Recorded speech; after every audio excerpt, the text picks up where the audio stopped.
The thing about xenobotany was that plants didn't care if you were awkward. They didn't expect witty conversation or proper social cues.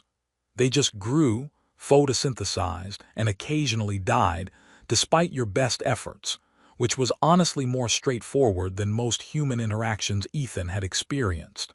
Research Outpost Kepler-9 suited him perfectly for exactly that reason.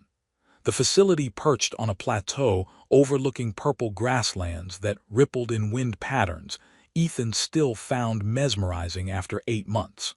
The outpost itself was a collection of modular structures connected by pressurized corridors, housing representatives from 6 different species, all united by the thrilling goal of figuring out how to grow food on planets that actively didn't want to support life. It was small, cramped, and populated by the kind of scientists who chose remote research over comfortable university positions. Ethan's kind of people, basically. "Ethan, you're doing that thing again, Doctor," Sarah Kim announced, appearing in the doorway of the xenobotany lab with her usual explosive energy.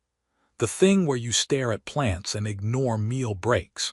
The fern from Kepler 7b is developing the stress response I predicted," Ethan said, without looking up from his microscope. "If I can document the full cycle will still be there in an hour. Food will not come on." Ethan reluctantly abandoned his observation station and followed Sarah toward the communal dining area, a cramped space that somehow fit 12 researchers and their various dietary requirements, without anyone dying from incompatible atmospheres or accidental poisoning. The outpost's social dynamics had taken him months to understand. Dr. Marcus Webb and Dr. James Park formed the Human Research Corps along with Sarah, both older and more established in their fields. Kresh, the Thenari engineer whose species resembled ambulatory mantises and communicated through clicks and gestures, had a dry humor that translated surprisingly well. There were others. A Gorlan physicist whose species breathed methane and stayed in specialized quarters. 2 researchers from the collective who shared a hive-mind connection Ethan found philosophically fascinating and personally terrifying. And then there was Lyra. She sat at the far end of the communal area, eating her meal with the precise, controlled movements characteristic of the Velkari. Alone, as usual, maintaining the careful personal space her culture apparently required. Ethan had learned not to stare, but he noticed her anyway. Had been noticing her for 3 months now, since she'd arrived to work on protein synthesis projects that intersected with his crop research. It was hard not to notice her. The way her silver skin caught light like polished metal, how those long ears adjusted constantly in micro-expressions that betrayed thoughts her carefully neutral face never showed, the fluid grace with which she moved through spaces designed for species with less elegant proportions. "She's doing it again," Sarah said quietly following his gaze. "Doing what?" "Sitting alone, looking like she wishes she could join but doesn't know how." Sarah spooned something that might have been stew into her mouth. "The Velkari are fascinating from an anthropological perspective. Tight clan structures, ritualized social interactions, collective identity over individual expression. Makes them amazing at collaborative research within their own species, but absolute disasters at casual mixed species socializing." "She seems content," Ethan said, trying not to watch Lyra too obviously. "She seems isolated, which isn't the same thing." Sarah pointed her spoon at him. "You should talk to her. You're good with the non-social species."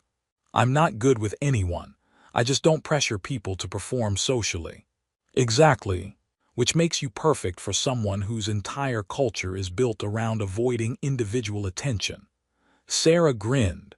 "Plus, you have a massive crush on her and think I haven't noticed." Ethan felt heat rise in his face. "I don't, that's not.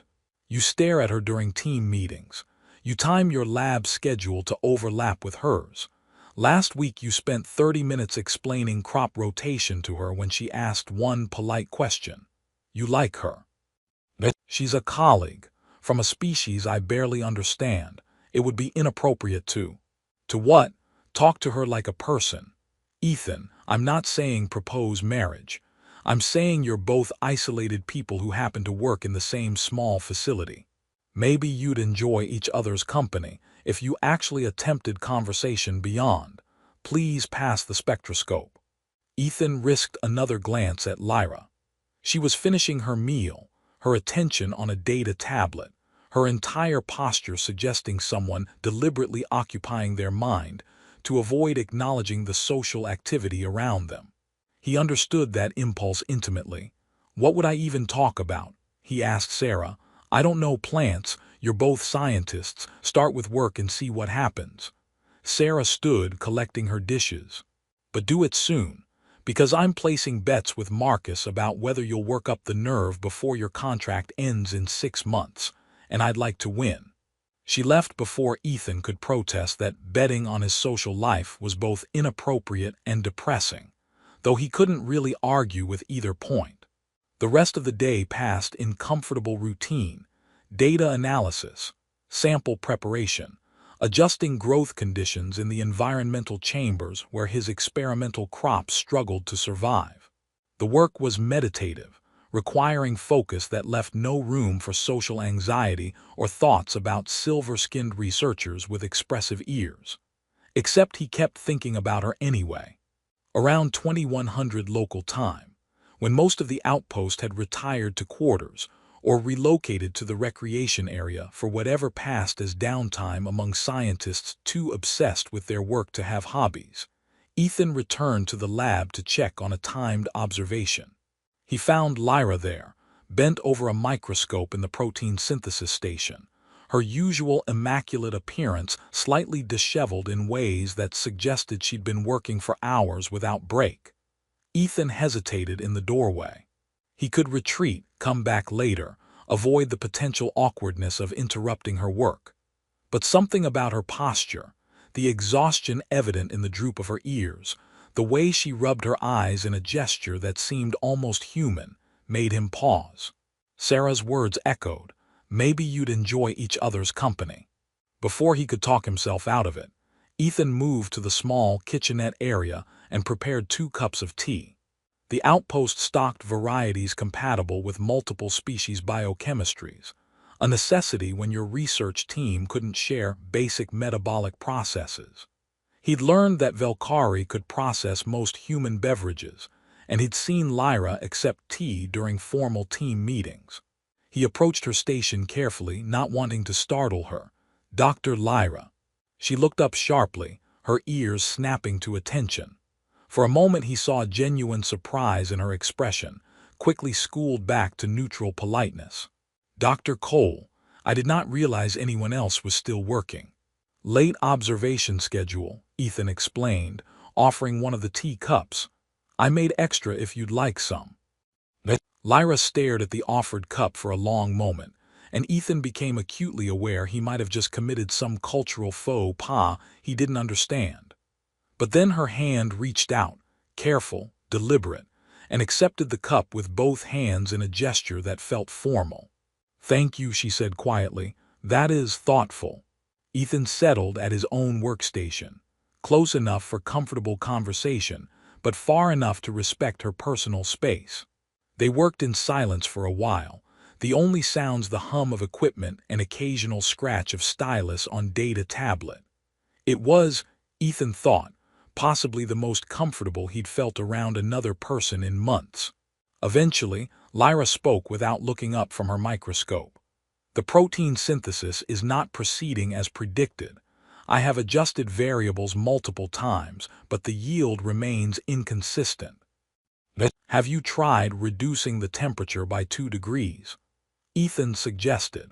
Some of the Kepler 7b specimens I'm working with are temperature sensitive in unexpected ways. Small adjustments make significant difference. I had not considered that. She made a note. I will test tomorrow, thank you. More silence, but it felt less heavy now. Ethan finished his observation data, closed his workstation, and stood to leave. Dr. Cole. Lyra's voice stopped him. Yes. She was looking at him now, her gold eyes direct in a way that made his breath catch. Thank you for the tea, and for the company. It was pleasant. The words were formal, carefully chosen, but something in her expression suggested they cost effort to say. "Any time," Ethan managed. "I'm usually here late if you ever want someone to work near." He left before he could see her reaction, heart beating faster than the simple interaction warranted, and told himself he was being ridiculous. But when he lay in his quarters later, unable to sleep despite exhaustion, his mind kept returning to the way she'd said pleasant, as if the word itself was a revelation.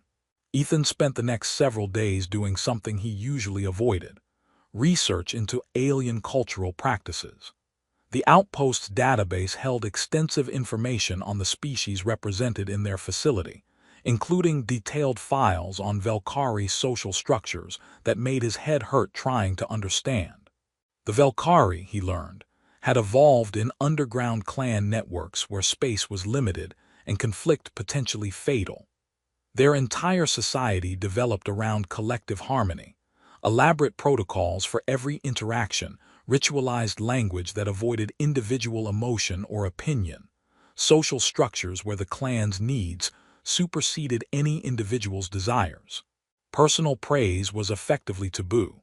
Achievements were celebrated collectively, as clan accomplishments rather than individual success.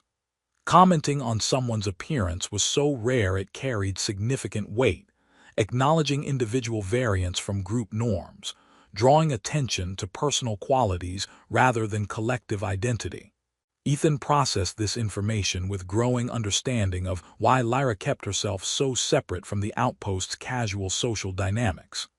Every informal conversation, every spontaneous joke, every personal compliment that the other species traded freely, all of it probably felt like noise she didn't have cultural framework to navigate. No wonder she looked isolated. She was, by the standards of her own culture, in the social equivalent of sensory overload constantly. "Learn anything interesting?" Sarah asked, appearing at his shoulder while he read through particularly dense cultural documentation. "That I've been unconsciously correct in giving her space," Ethan said. "The Velkari don't do casual social contact. It's all formalized or it's nothing. Which makes her posting here either incredibly brave or incredibly lonely." Sarah read over his shoulder. "Though notice the section about bonding language. When they do form close personal relationships, there are specific formal phrases they use. It's rare, but it happens." Ethan scanned the highlighted section. The formal terms were complex, wrapped in cultural context he barely grasped, but the core concept was clear. Velkari could form individual connections outside clan structures, but doing so required deliberate choice and formal acknowledgement. "Why are you showing me this?" "Because you like her, and you should know what you're getting into if you actually manage to develop a friendship." Sarah's tone was uncharacteristically serious. "The Velkari don't do casual, Ethan. If she lets you in at all, it'll be significant. So make sure you're ready for that before you push." "I'm not pushing anything. We shared a lab space once and had polite conversation." "You made her tea and offered comfortable silence, which is apparently your version of flirting. Just be careful, both of you." Over the following weeks, Ethan found himself intersecting with Lyra's routine more often. Not deliberately, or at least, not entirely deliberately, but their research schedules naturally overlapped, and the lab was a shared space where they both worked better than in their individual quarters. They developed an unspoken system. Ethan would arrive first and prepare tea. Lyra would arrive shortly after and accept it with that same careful formality.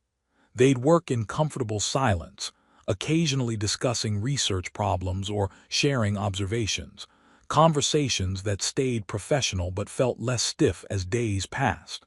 He learned small things about her through observation. She hummed softly while examining particularly interesting data. Her ears did a slight twist when she was concentrating hard. She had a preference for the workstation near the window where she could see the purple grasslands beyond. And sometimes, when the communal dining area was particularly loud and chaotic, She'd catch his eye across the room with an expression that suggested she found it as overwhelming as he did. "You're getting better at this," Sarah observed one afternoon, watching Ethan and Lyra work at adjacent stations. "At what?"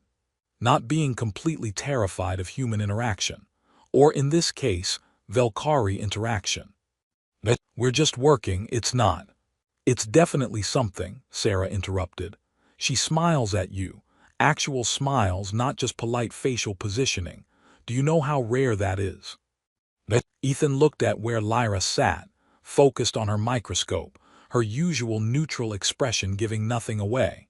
"She's probably just comfortable with the routine." "Keep telling yourself that." The moment came on an otherwise unremarkable morning. Ethan arrived at the lab to find Lyra already there. Unusual, since he typically arrived first, examining one of his flowering specimens with visible fascination. "Good morning," he said, moving to prepare their tea. "Good morning, Dr. Cole." She didn't look up from the plant. "This specimen is remarkable. The bioluminescence in the petals, it is similar to forests on my homeworld." "It's from Kepler 6c, actually. The pollination mechanism involves." Ethan stopped as he turned with the tea and actually looked at her.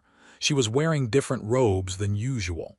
Still the practical research attire, but instead of her usual neutral grays, these were deep blue that made her silver skin seem to glow. It was such a small change, barely noticeable except he'd spent months observing her daily appearance, and this was the first variation he'd ever seen. It struck him as significant, a tiny act of individual expression from someone whose culture discouraged exactly that.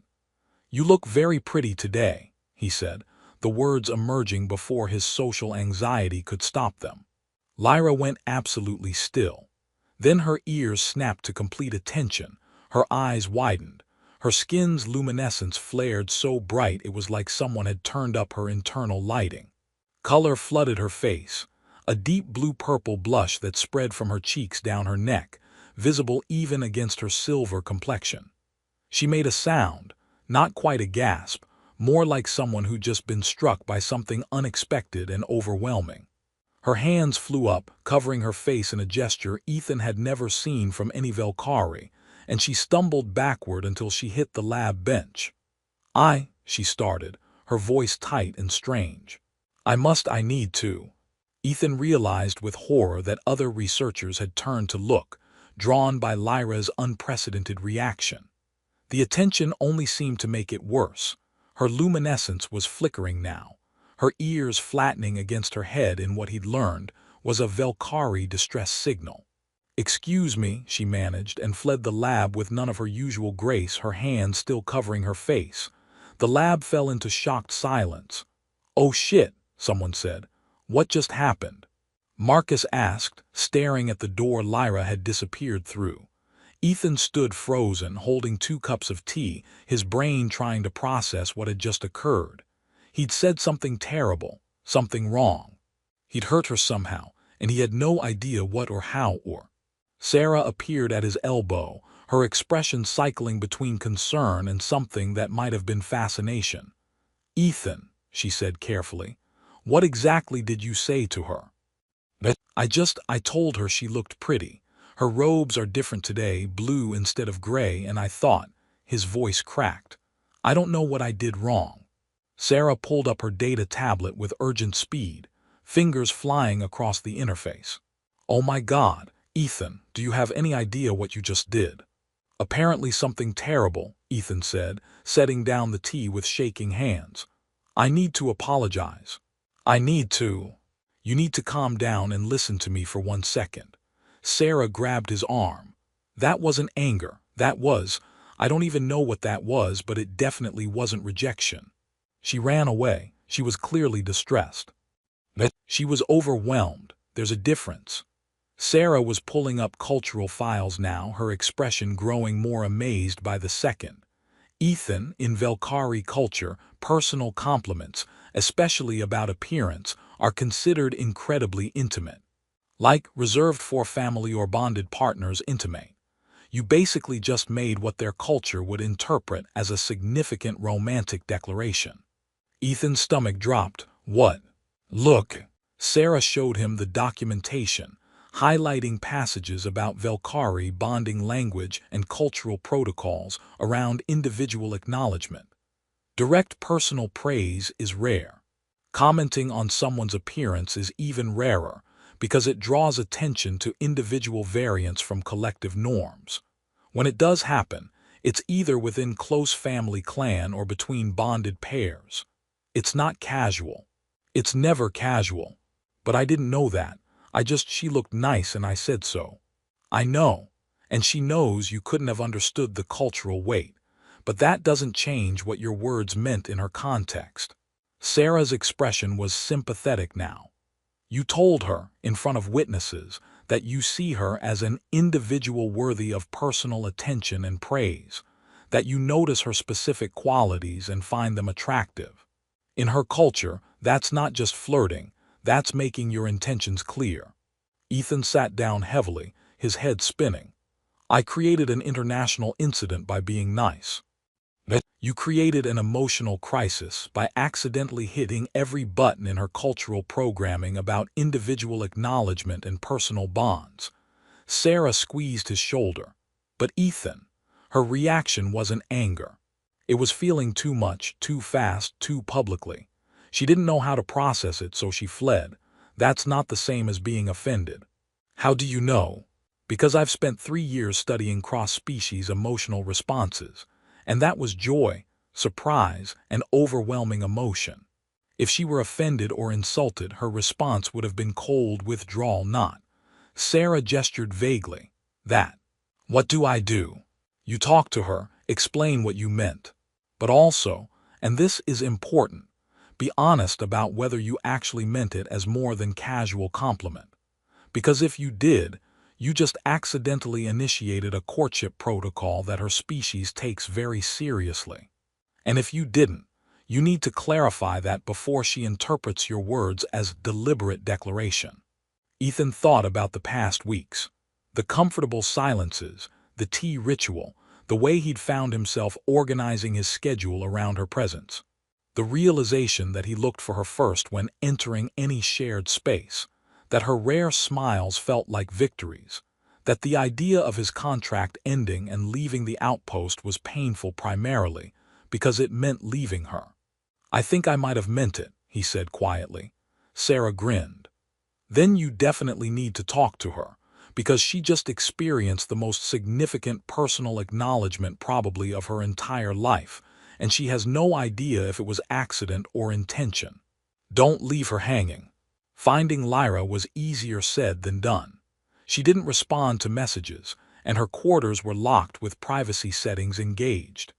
Ethan spent the rest of the day in anxious uncertainty, unable to focus on work, replaying the moment over and over. Had she looked happy before the distress set in? Had that initial reaction been positive, or had he completely misread everything and created a disaster? By evening, he couldn't stand it anymore. He went to her quarters and requested entry, half expecting to be ignored. Instead, after a long pause, the door opened. Lyra stood in the doorway, looking exhausted and vibrating with suppressed emotion. Her ears were flat against her head, but her eyes fixed on him with desperate intensity. "Why did you say those words to me?"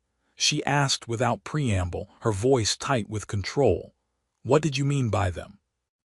And Ethan, looking at her distress and realizing this mattered far more than his usual social anxiety, made a choice. He'd be completely honest, consequences be damned. Ethan had prepared an apology. A careful, diplomatic explanation about cultural misunderstanding and innocent intentions. All the words that would smooth this over and restore professional distance. Every single one of them evaporated when he saw Lyra's face. "Can I come in?" he asked quietly. "This conversation feels too important for a doorway." Lyra hesitated, then stepped back, allowing him entry to quarters he'd never seen before. They were Spartan. Velkari apparently didn't believe in personal decoration, but there were small touches. A data tablet displaying what looked like images of bioluminescent forests, A small plant on the windowsill that was definitely from his experimental samples. Research notes scattered across a desk in patterns that suggested she'd been trying to work and failing. She stood in the center of the room, her posture rigid, waiting. I didn't understand the cultural significance, Ethan started. Sarah explained after you left, about how personal compliments work in Velkari society, about bonding language and collective identity versus individual acknowledgement. I didn't know I was saying something so. He searched for the word significant. But you said it anyway, Lyra said, her voice strange. You looked at me and spoke those words. Because I thought you looked beautiful, Ethan said honestly. The blue robes suit you. They make your skin's luminescence more visible, and I've noticed you wear neutral colors exclusively, so this seemed like a change, like you were expressing something, and I wanted you to know I noticed and appreciated it. Lyra's hands clenched at her sides. You noticed my appearance. You found it worthy of comment. You expressed this appreciation publicly.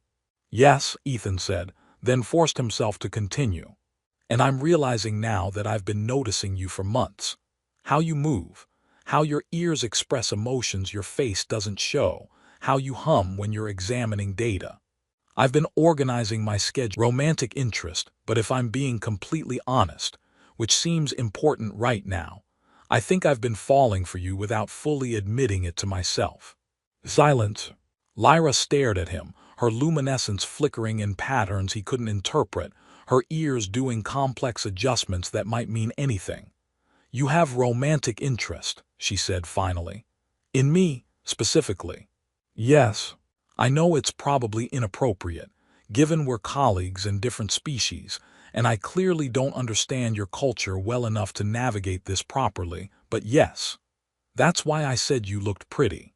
Not because I was being casually nice, but because I think you're remarkable, and I apparently can't stop myself from saying so even when it creates massive cultural misunderstandings. More silence, then. In my entire life, no one outside my birth clan has acknowledged me as individual worthy of personal attention. The Velkari collective model means we exist as parts of larger whole. Our achievements are celebrated as clan success. Our appearances are deliberately uniform to avoid drawing individual attention. Our emotions are private matters to be processed internally rather than expressed externally. She moved to the window, her back to him. I came to this outpost partially to escape that, to exist in a place where individual contributions mattered, where being Lyra rather than just Velkari researcher might be possible. But I brought all my conditioning with me. All the rules about not drawing attention, not expressing individual emotion, not expecting personal recognition. And then I dumped personal recognition on you in the middle of the lab with witnesses, Ethan said quietly. Yes. Lyra turned back to face him, and he saw her eyes were brighter than usual, luminescence suggesting intensity of emotion. You saw me, as myself, as an individual with specific qualities worth commenting on. You looked at me and found me, her voice caught, pretty, beautiful, worthy of that kind of attention. Because you are, Ethan said, all of those things. I did not know how to process that, Lyra continued. The emotions your words created, they were overwhelming. Joy, fear, confusion, a feeling I have no name for because my culture has no language for being individually valued. I felt too much, too quickly, too publicly. So I fled because I did not know what else to do. She took a step closer. But I was not offended. I was not insulted. I was affected in ways I have never experienced, and I did not understand what it meant. And now, Ethan asked, after you've had time to process. Lyra's ears tilted forward. He'd learned this was her version of a smile, the physical tell that betrayed positive emotion. Now I think you should know that I have been noticing you as well. Your patience with your plants, your kindness to all species regardless of their social skills, the way you make space for silence rather than filling it with empty words. I have been arriving at the lab at times I knew you would be there. Accepting tea because it gave me excuse to stay in your presence. choosing workstations near yours even when other spaces were available. Ethan felt something in his chest expand, warm and bright. You've been falling for me too. I did not have language for it, Lyra said. My culture does not prepare us for individual romantic attachment. But yes, I believe that is accurate description. And when you spoke those words this morning, when you looked at me and said I was pretty, I realized you saw me the way I have been secretly hoping someone might. As Lyra, as myself. Not as representative of my species or role in collective structure, but as individual being you find worthy of attention. I do, Ethan said, find you worthy of attention, of compliments, of anything you want, honestly, because I'm pretty far gone at this point. Lyra made a sound that might have been a laugh, soft, uncertain, like someone testing unfamiliar expression. I do not know how to do this. How to have individual romantic relationship when my entire culture is built around collective bonds. How to express emotions I was taught to suppress. How to be person rather than just role. I don't know how to do it either, Ethan admitted. I'm socially anxious, terrible at reading emotional cues, constantly worried I'm saying the wrong thing. We're both working without proper instructions here. Perhaps that is acceptable, Lyra said quietly. Perhaps we figure it out together. I'd like that. Ethan took a careful step closer, closing some of the distance between them but still respecting her space. Though I should probably learn proper Velkari cultural protocols, so I don't accidentally declare marriage intentions or something equally binding. That earned a genuine laugh, musical, surprised, immediately cut off as Lyra covered her mouth with her hand. But her eyes were bright with amusement and Ethan grinned. I like that sound. I'd like to hear it more if you're comfortable with that. I am not accustomed to being comfortable with expression of joy, Lyra said, lowering her hand slowly. But perhaps I could become accustomed, with practice. We could practice together. Comfortable silence, genuine compliments, occasional laughter. Build something neither of our cultures has clear protocols for. Lyra's ears did that forward tilt again. That sounds pleasant, though I should warn you, the Velkari concept of romantic partnership when it occurs outside clan bonds is called chosen companion. It is rare, formally acknowledged, and considered binding commitment. I do not know if humans have similar concept. We have several, Ethan said. Dating, relationship, partnership, marriage, different levels of commitment, all basically meaning person I choose to be with. So yes, similar concept, just with more flexibility about formality. I would like to explore that, Lyra said carefully. This chosen companionship. With you. If you are willing to accept that I will be learning as we proceed, that I will sometimes retreat into cultural conditioning, that I may not always express emotions in ways you recognize.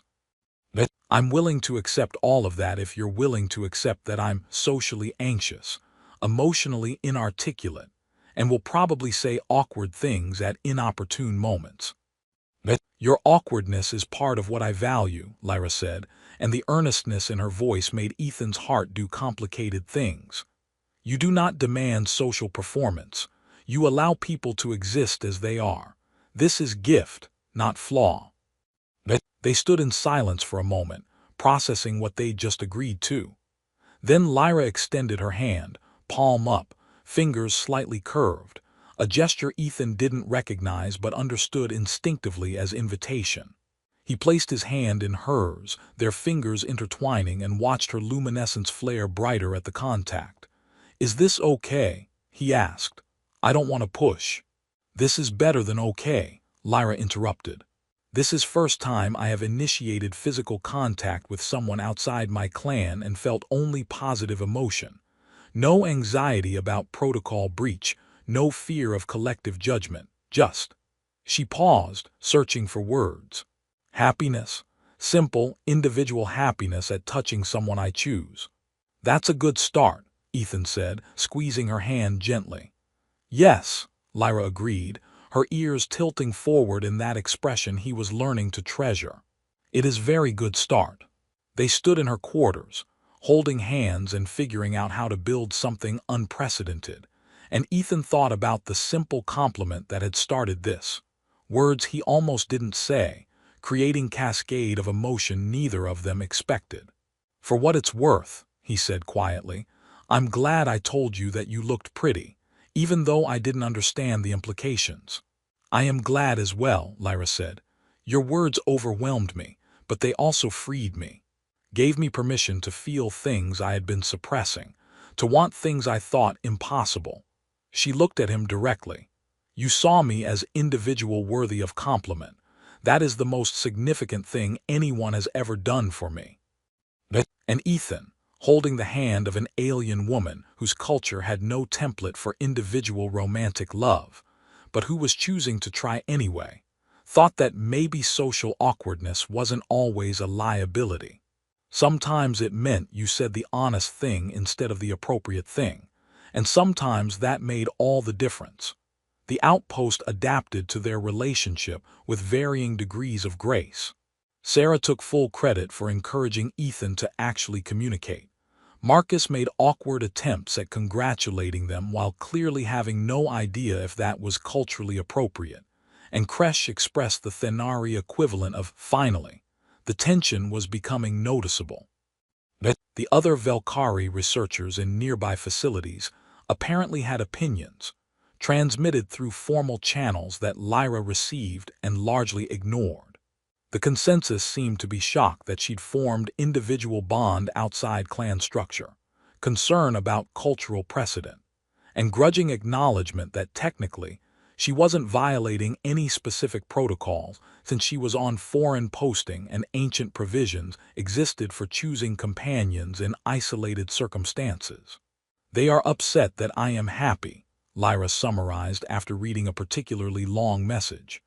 "They do not say this directly, but it is clear from subtext.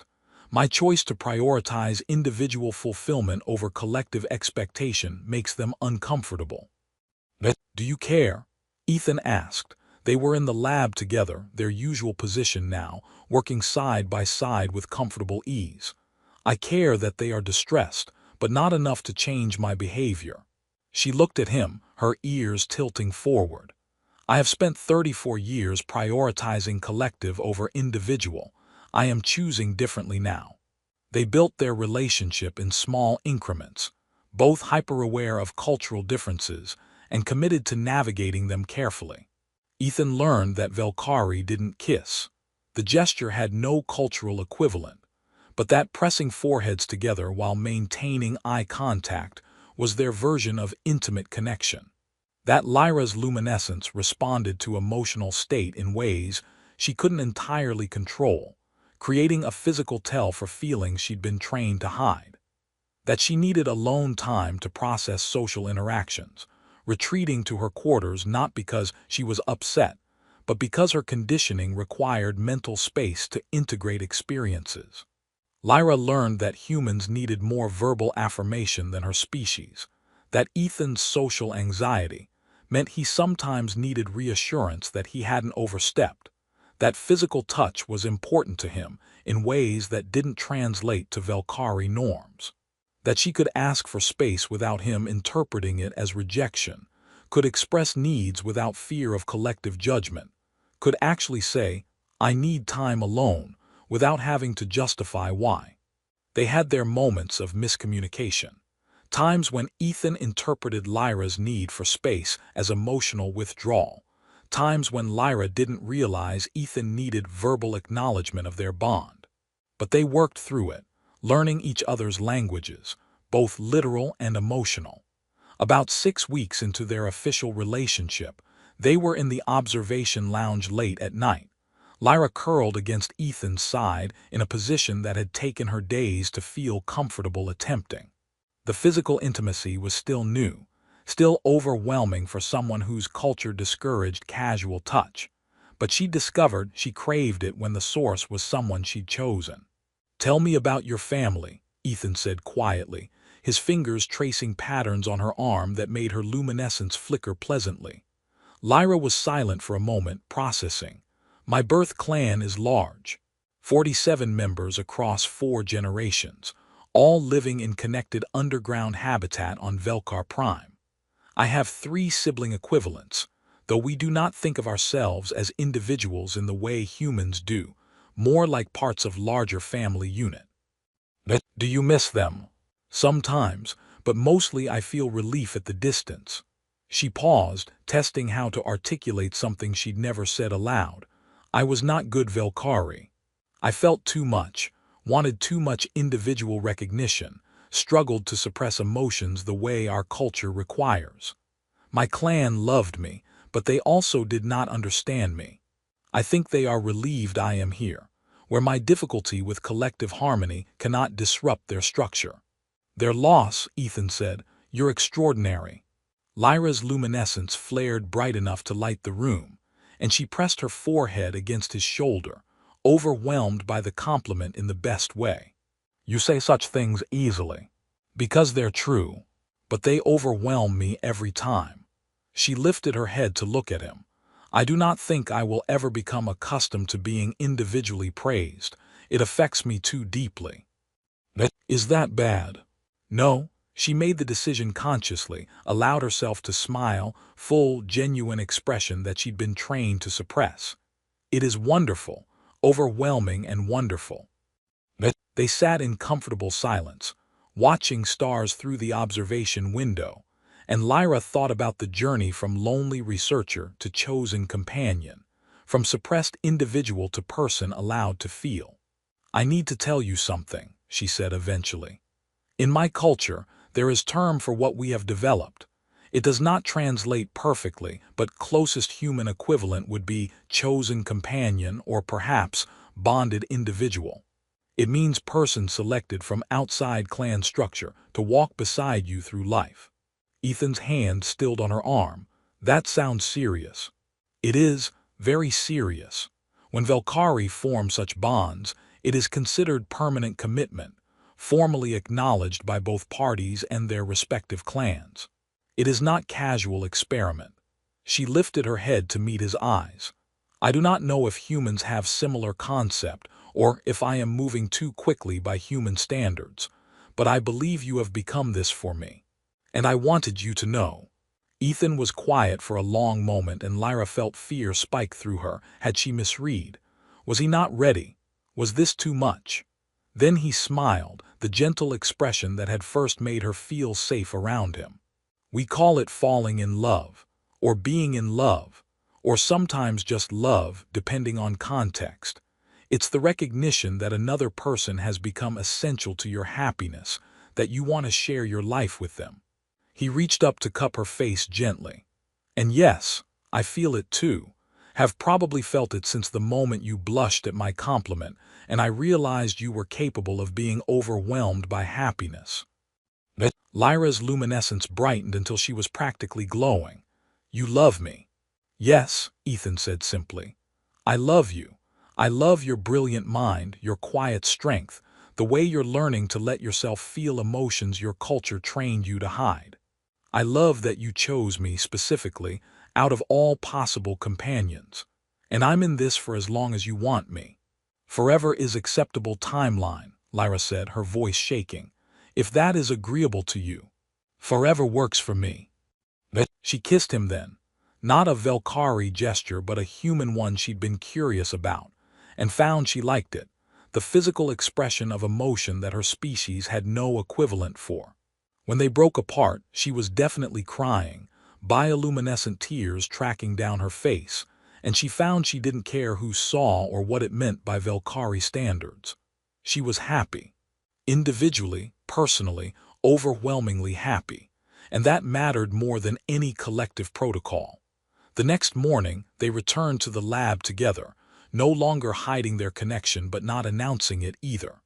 They worked side by side, occasionally bumping shoulders or exchanging small smiles, building something unprecedented one gentle moment at a time. Sarah appeared mid-morning with a data tablet and a grin.